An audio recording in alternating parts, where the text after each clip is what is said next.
अस्सलाम वालेकुम viewers, welcome to my YouTube channel. उम्मीद करता हूँ सब खैरियत से होंगे। आज मैं रिवोट्रिल 2 mg टैबलेट का कंप्लीट रिव्यू करूँगा कि रिवोट्रिल टैबलेट के बेसिक क्या बेनिफिट्स हैं, इसके क्या साइड इफ़ेक्ट्स हैं और इसको इस्तेमाल किस तरह करना है, इसकी कॉन्ट्रा इंडिकेशंस क्या हैं। इस टैबलेट के बारे में तमाम इन्फॉर्मेशन आज की वीडियो में आपको बताऊँगा।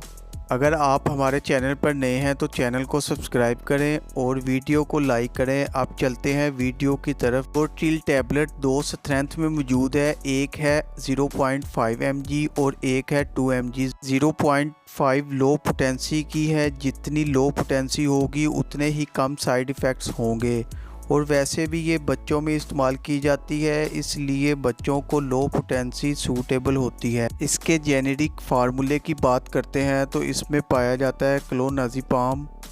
ये एक एंटी डिप्रेशन मेडिसिन है, ये मार्टन डो कंपनी की प्रोडक्ट है। रिवोट्रिल 2 mg के पैक में 30 गोलियां और रिवोट्रिल 0.5 की पैक में 50 गोलियां होती हैं। ये टैबलेट चिल्ड्रन में बहुत ज़्यादा इस्तेमाल करते हैं डॉक्टर। इसको आप बात कर लेते हैं इसके बेनिफिट्स के बारे में। तो जैसा मैंने आपको बताया, क्लोनाज़ेपाम एक एंटी एपिलेप्टिक ड्रग है। इसको एपिलिप्सी यानी मिर्गी के मरीज़ों में इस्तेमाल किया जाता है। बच्चों में पैदाइशी तौर पर ये मसला आ जाता है, बच्चों में मिर्गी के दौरे पड़ना शुरू हो जाते हैं, तो इनकी इस कंडीशन को ट्रीट करने के लिए इस टैबलेट का इस्तेमाल किया जाता है। और बच्चों में ज़्यादातर डॉक्टर 0.5 की स्ट्रेंथ को प्रिस्क्राइब करते हैं। ये एपिलिप्सी को ट्रीट करता है और इस तरह ये एपिलिप्सी के ट्रीटमेंट में दिया जाता है। इसके अलावा जैसा कि इसमें क्लोनाज़ेपाम पाया जाता है, इसको पैनिक डिसऑर्डर्स, एंजाइटी और डिप्रेशन की बीमारी में भी इस्तेमाल किया जाता है। इसको नींद के लिए इस्तेमाल किया जाता है। जब आपको नींद नहीं आ रही होती, डिप्रेशन के मरीज़ हैं, तो तब भी ये टैबलेट दी जाती है। यानी इसके दो यूजेस हैं, यानी कि एक इसको एपिलिप्सी में दिया जाता है और दूसरा ये कि इसको डिप्रेशन और एंजाइटी के पेशेंट में भी इस्तेमाल करवाया जाता है।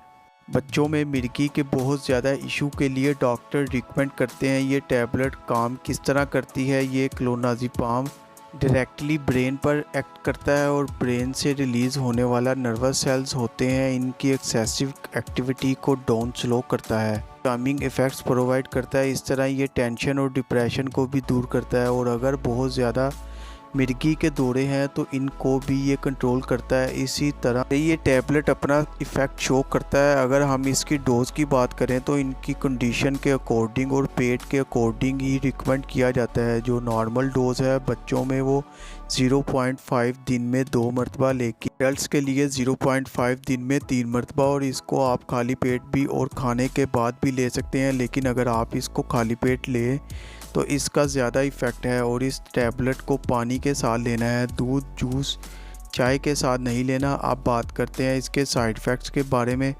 तो अगर आप इसकी ओवरडोज लेंगे तो आपको इससे कॉमन साइड इफ़ेक्ट्स हो सकते हैं। आपको एंजाइटी हो जाएगी, बहुत ज़्यादा नींद का इशू हो जाएगा, चक्कर आएंगे, सर में दर्द, मसल कमज़ोर हो जाएंगे। कौन लोग इसका इस्तेमाल नहीं कर सकते? जिन लोगों को एलर्जी होती है वो लोग इसका इस्तेमाल ना करें। जिनको सांस का मसला हो वो इस्तेमाल ना करें। प्रेगनेंसी के दौरान भी इस्तेमाल ना करें। दूध पिलाती माएँ भी इसका इस्तेमाल ना करें। ये थी तमाम इन्फॉर्मेशन। अगर वीडियो अच्छी लगे तो लाइक करें, शेयर करें और मेरे चैनल को सब्सक्राइब करें। बेल आइकॉन के बटन को प्रेस करना ना भूलिए ताकि नई आने वाली वीडियो आप तक बआसानी पहुंच सके। शुक्रिया। अल्लाह हाफिज़।